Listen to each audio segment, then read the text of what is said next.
Last week in Michigan politics, as debate over data centers continues, the state's governor rejecting proposals to press pause on new authorizations. What she told 13 on your side.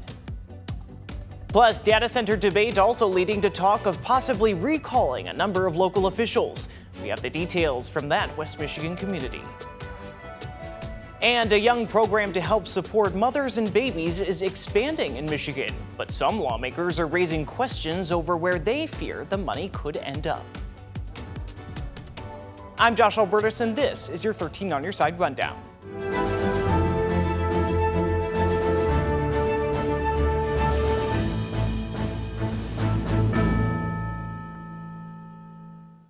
We begin this week in Kalamazoo, where there was a renewed commitment by the state to reduce gun violence across Michigan. Governor Gretchen Whitmer was at a local school to sign an executive order and make a proclamation on the issue. Over the last 2 years, the task force on which Sheriff Fuller and Dr. B have been serving has been hard at work figuring out what's working and what more we can do. Governor Gretchen Whitmer in Kalamazoo Thursday signing an executive order reestablishing the state's gun violence prevention task force. Let you down. Here we go. Established in 2024, the task force made recommendations including providing additional funding for school safety and mental health resources.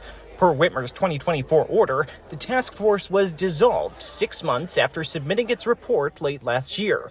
But Whitmer felt the work of the task force wasn't done yet.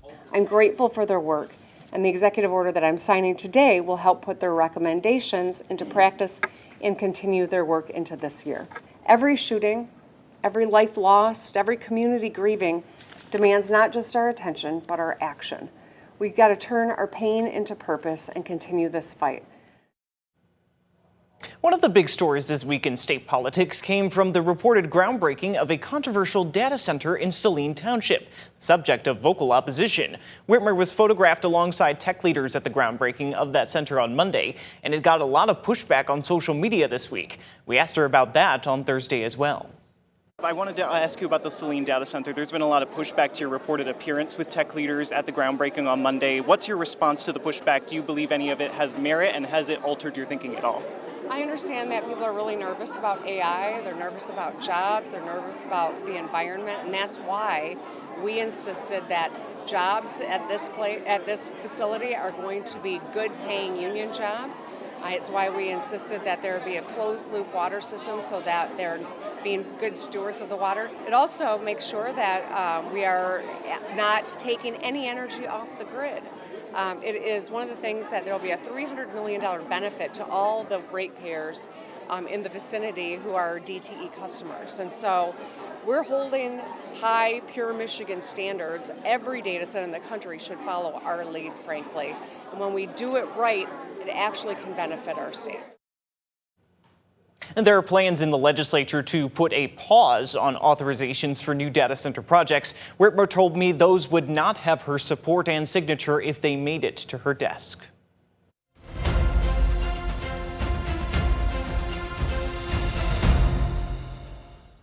As we get closer to the midterm elections, 13 on your side is sitting down with candidates for office to help inform you, the voter, about the choices and where the candidates stand. The Democratic primary for our open U.S. Senate seat, a key target for both major parties, has been especially active, with 3 major candidates vying for that nomination. We conducted our third interview of the primary, sitting down this week with State Senator Mallory McMorrow. Who is Mallory McMorrow? I am somebody who's pragmatic. I like getting things done. I like finding those problems and solutions and working as hard as I possibly can to deliver. For some, the last year may have been the first time they heard the name. But for others, it may have been 4 years ago when this state senator first drew national attention over this speech, responding to another senator reportedly accusing her in a fundraising email of wanting to groom children. I hope you brought in a few dollars. I hope it made you sleep good last night. I know who I am. I know what faith and service means and what it calls for in this moment. Now she's looking to move from one Senate to another, leveraging what she sees as a positive record. I've helped deliver on everything from civil rights to voting rights to housing to protecting our air and water, supporting our farmers, you name it, we've done it. And that is a blueprint that I want to bring with me to Washington. Amid her campaign for the state's highly contested U.S. Senate seat, she sat down with 13 on Your Side, talking some of the big topics for West Michigan. Things like agriculture, affordable housing, and data centers. We put out both a comprehensive data center plan as well as 2 policy plans related to AI. My plan covers AI job disruptions. We should be taxing companies for commercial use of AI and using those funds to create knowledge economy apprenticeships. Michigan should flat out reject any data center that harms our air and water, that doesn't bring sustained revenue, real revenue into the state, that doesn't use local union labor, that doesn't execute a transparent process. It's been a heated Democratic primary, often featuring controversy and criticism. McMorrow faced her own this spring following a CNN K-file investigation that found what it said were thousands of deleted tweets, including those it said disparaged Middle America. What you don't see is the tweets where I loved moving to Michigan and where I got engaged and where I got married, the road rally that I used to go on before I chose to move to Michigan. I gotta tell you, I did not spend my entire life thinking that I was going to run for office. I Googled how to run for office after the 2016 election, and these were normal tweets of a normal person. As you heard, there are a lot more to that conversation, and we'll have more on our website, plus on our conversations with the other 2 major candidates in this primary, 13onyourside.com. Meanwhile, major electoral announcements from a powerful union. The United Auto Workers Union on Friday announced it is endorsing Democratic candidate Abdul El-Sayed for U.S. Senate. In its public statement, the union said El-Sayed is someone they can trust to have their backs, referencing El-Sayed's positions on Medicare for all, banning stock buybacks, and aversion to corporate PAC dollars. The union also announced its endorsement of Democratic Secretary of State Jocelyn Benson in the 2026 governor's race. In a statement, the UAW praised Benson for, in its view, standing up to what it called powerful billionaires and supporting working-class Michiganders. The union says it wants a governor who will stand with the union against corporate interests in Lansing. The state is getting involved between one of Michigan's top tourist destinations and the ferry services that likely get you there. Coming up, details on the new law signed this week and what more would have to happen for the changes to take effect.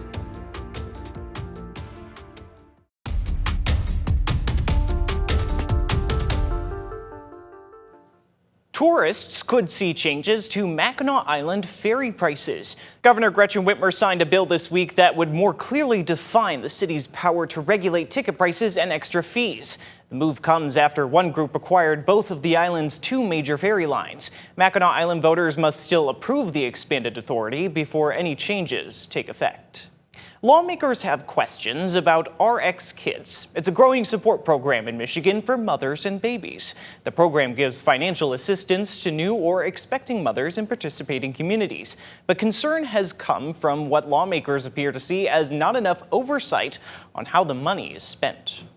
This is the nation's first community-wide cash transfer program for moms and babies. RX Kids launched in Flint 2 years ago, but has continued to grow, coming to areas like Muskegon and Muskegon Heights and the 49507 zip code in Grand Rapids. RX Kids provides moms $1,500 during pregnancy and then $500 a month post-birth during infancy. And supporters argue it's made a difference. Another mom in the UP. Thank you for allowing me to spend time with my newborn and not having to worry about affording things like formula and diapers while I was on unpaid maternity leave. But with the state budget coming due, it had been an open question whether the public-private partnership will get new state funding. We're not going to support more funding for RX Kids in the budget. Pushback came to a head in a House Oversight Committee hearing on Tuesday, where lawmakers questioned the program's founder. It's not a debate about do we love babies and moms, because everybody sitting up here does. We're trying to wrap our brains around where this funding is. Dr. Mona Hanna faced questions over things like whether purchases with the money are monitored. So this is a program built on trust, trusting women, trusting mothers, trusting families to best meet their needs. Hanna said they do not monitor and argued doing so would make the program more expensive and send the wrong message of government involvement. I think that long-winded answer is yes, that parents could spend these funds on alcohol and weed and TVs then. That's not what we're seeing in the data. Hannah was also questioned on the citizenship of those who get the support.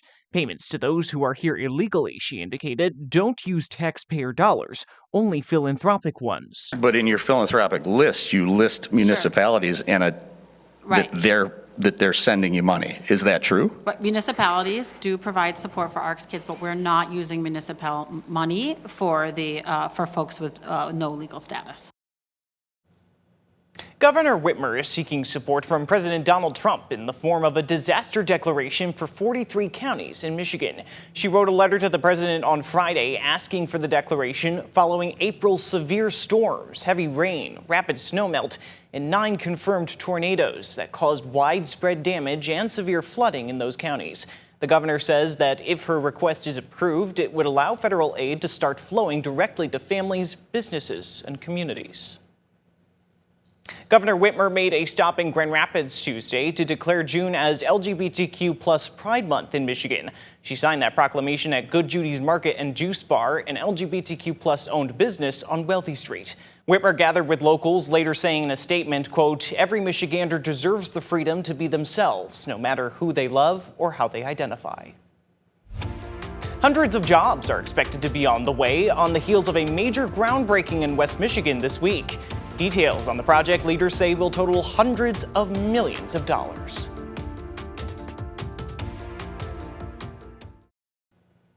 There's an effort in Lowell Township to recall board members over a possible data center. A community meeting was held this week to discuss a possible ballot proposal as well as a potential recall election. 13 on Your Side's Nick Nelson was at the meeting. We haven't gotten much dialogue. It's been a very one-way conversation during the meetings, both Planning Commission and the board meetings. Clint Forrester is one of many Lowell Township residents who turned out at an informational meeting about the status of Microsoft's proposal for a hyperscale data center after a moratorium on data centers was struck down by the Township Board last month, allowing the plan to move forward. It was voted down, making us, Lowell Township, the first township in the state of Michigan to actually vote down a data center moratorium. That's not something we wanted to be known for. Greg Forbes has been one of the residents rallying others to stand against the data center project. Organizers and residents also discussed an effort to put the rezoning issue to the voters, as well as a recall effort against 3 members of the township board. Forbes says he hopes through these approaches, the fight can continue against the data center. There's a history of, in our eyes, malfeasance, failure to represent the citizens, and many of these people have been on the board for decades. And so it's time for some new blood. Probably that's a healthy thing to do. So residents are hoping the recall effort can get enough petition signatures by the end of July to make it to the November ballot. When you look at the data center itself, you look at the adjacent property owners, none of the board members have recused themselves from those votes. They are property owners adjacent to that data center.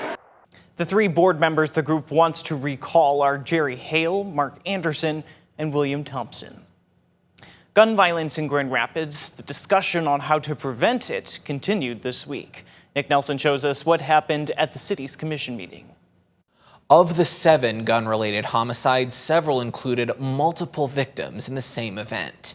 City leaders say that any gun-related death is tragic and needs to be addressed. If we're going to be serious about preventing gun violence in our city, we have to take individual responsibility to be our neighbors' keepers. Grand Rapids Mayor David LeGrand proclaimed June as Gun Violence Awareness Month in the city of Grand Rapids, on the backdrop of multiple homicides about halfway through 2026 that were caused by firearms. City Manager Mark Washington says while the number of homicides is lower this year compared to last, the issue remains a priority. Certainly is concerning given the number we had. 2 of them were double and triple homicides. So of the 9, 5 people were killed in 2 incidents, and 1 is too many, but those certainly are very, very alarming and disturbing. Washington highlighted various crime prevention efforts, including summer programming, police presence, and community partnerships, with organizations like Safe Alliance for Everyone Task Force and Cure Violence. Like any epidemic, violence creates harm that spreads, but the good news is that prevention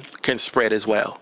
And I'm grateful to have so many partners here today who are a part of spreading that prevention. Washington also stresses the importance of community engagement engagement when it comes to the selection of a new police chief who will partner with community organizations. Of course, we're looking for that collective approach to community safety by whoever becomes our next police chief. And I think that has been the practice in the past. Grand Rapids residents will have a chance to get to know some of the finalists for the next police chief at 2 separate events on June 17th. We'll have more information on 13onyourside.com. In the newsroom, Nick Nelson, 13 on your side. There's a multi-million-dollar investment that's expected to bring hundreds of new jobs. Tuesday, Governor Whitmer joined local leaders along the lakeshore for a groundbreaking in Muskegon County. Whitmer and officials were there as the state, according to Whitmer's office, okayed millions of grant dollars for the expansion of Chobani's La Colombe plant in Norton Shores.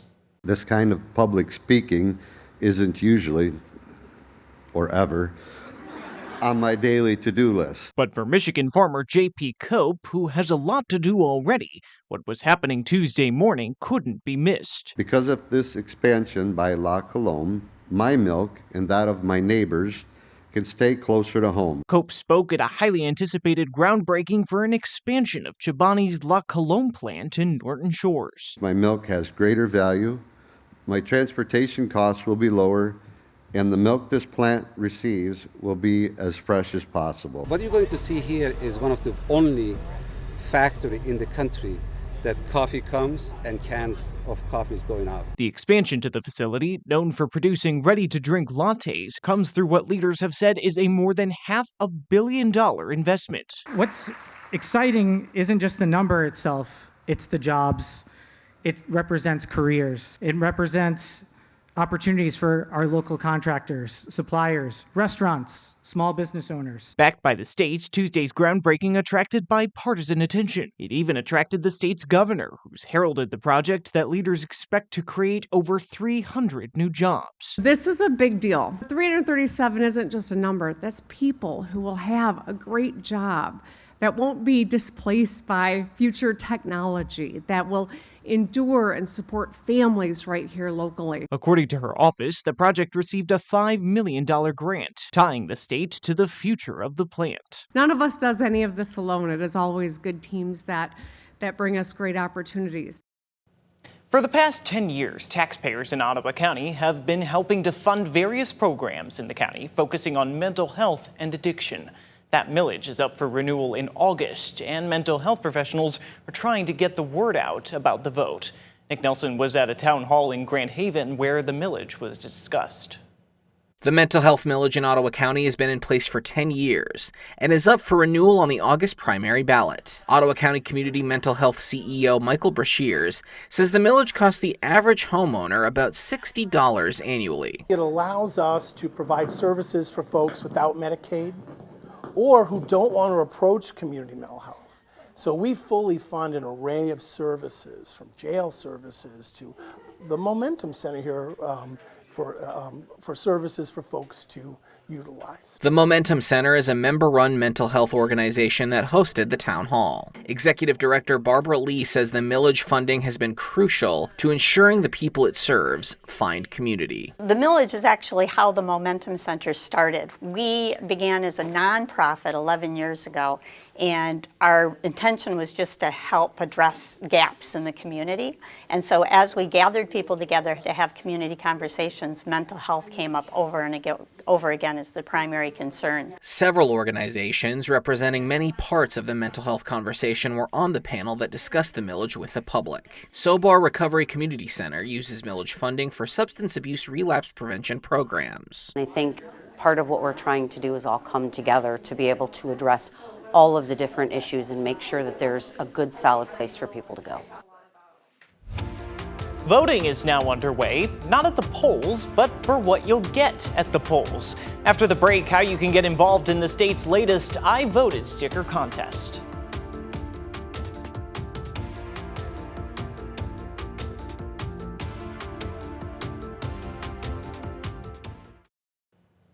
As the United States marks 250 years of declared independence, some of its newest citizens are celebrating their new meaning of home. Last week, dozens became American citizens at a naturalization ceremony at the Gerald R. Ford Museum in Grand Rapids. We spoke with Cheyenne, who has lived in the United States since 2016, but waited until she was an adult to be naturalized. I had to wait until I was 18 to do it by myself. I'm 18 years old now, and it took basically a year. I feel like it's a privilege. I've always felt like it was a privilege. After the ceremony, people were able to register to vote, and we saw many people taking advantage of that opportunity. On that note, Michigan's I Voted sticker contest is here ahead of this year's elections. You can now vote on which designs you'll see at the polls. The contest includes 3 categories: elementary or middle school, high school, and general. More than 2,000 designs were submitted. Voting for the designs goes through June 30th at 11:59 p.m. And you can pick your top 3 in each category. And that's the rundown for your week in Michigan politics. Be sure to keep up with all the top political stories of the day, both on air and online at 13onyourside.com.